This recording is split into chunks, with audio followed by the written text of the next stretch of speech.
उत्तर प्रदेश की राजनीति में एक बार फिर बयानबाजी तेज हो गई है। इस बार मामला जुड़ा है विधायक पूजा पाल के आरोपों और मंत्री ओम प्रकाश राजभर के उनके समर्थन से। नमस्कार, मैं प्रेयसी पांडे और आप देख रहे हैं भारत एक्सप्रेस। दरअसल उत्तर प्रदेश विधानसभा में बोलते हुए पूजा पाल ने समाजवादी पार्टी पर गंभीर आरोप लगाए। उन्होंने कहा कि सपा सरकार के दौरान राज्य में जंगल राज था, जबकि वर्तमान में राम राज है।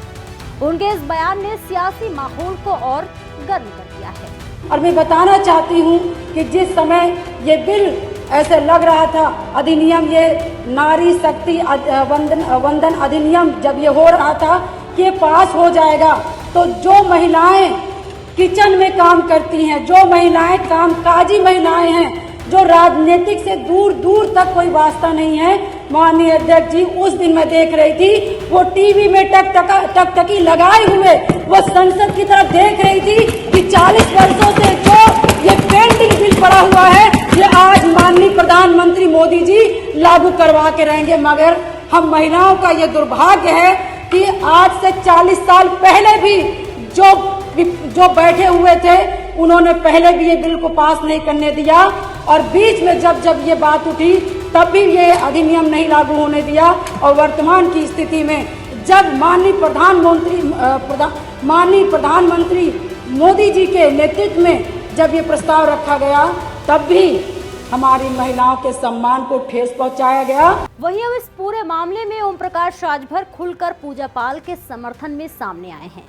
उन्होंने कहा कि पूजा पाल ने जो कहा है वह उनके व्यक्तिगत अनुभव पर आधारित है और उसे नजरअंदाज नहीं किया जा सकता। राजभर ने सपा सरकार पर निशाना साधते हुए कहा कि उस समय प्रदेश में अपराधियों का बोलबाला था।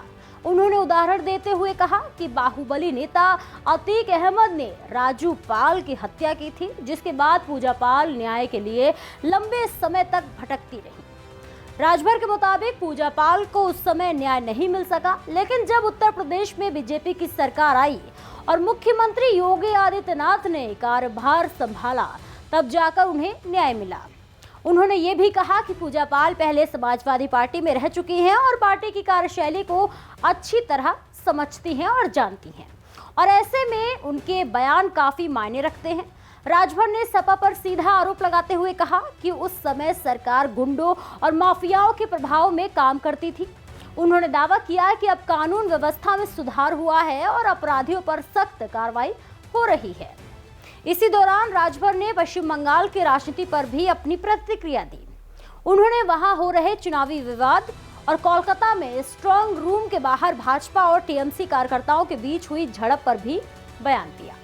राजभर ने पश्चिम बंगाल की मुख्यमंत्री ममता बनर्जी पर निशाना साधते हुए कहा कि जब कोई चुनाव हारता है तो वो तरह तरह के आरोप लगाने लगता है। उन्होंने आगे कहा कि ममता बनर्जी को हार का डर सता रहा है, इसलिए वो आरोपों की राजनीति कर रही हैं। राजभर ने दावा किया है कि इस बार पश्चिम बंगाल में भारतीय जनता पार्टी की सरकार बनने जा रही है। उन्होंने कहा कि बंगाल की जनता बदलाव चाहती है और ममता बनर्जी के शासन से परेशान हो चुकी है। इसके अलावा राजभर ने कांग्रेस पार्टी पर भी तंज कसा। उन्होंने कहा कि कांग्रेस अध्यक्ष मल्लिकार्जुन खड़गे के उस बयान पर प्रतिक्रिया दी है, जिसमें खड़गे ने कहा था कि पार्टी में कई फैसले सोनिया गांधी लेती हैं। इस पर राजभर ने सवाल उठाते हुए कहा कि अगर राष्ट्रीय अध्यक्ष के पास निर्णय लेने की ताकत ही नहीं है, तो फिर उस पद का क्या महत्व रह जाता है। उन्होंने ये भी कहा कि कांग्रेस के अंदर नेतृत्व को लेकर स्पष्टता की कमी है और यही कारण है कि पार्टी लगातार कमजोर होती जा रही है। कुल मिलाकर देखा जाए तो उत्तर प्रदेश से लेकर पश्चिम बंगाल और दिल्ली तक इस समय सियासत पूरी तरह बयानबाजी के दौर में है। एक तरफ आरोप प्रत्यारोप का सिलसिला जारी है, तो वहीं दूसरी तरफ आने वाले चुनावों को लेकर भी माहौल गर्म होता नजर आ रहा है। अब देखना दिलचस्प होगा कि इन बयानों का राजनीति पर क्या असर पड़ता है और जनता किसके पक्ष में अपना समर्थन देती है।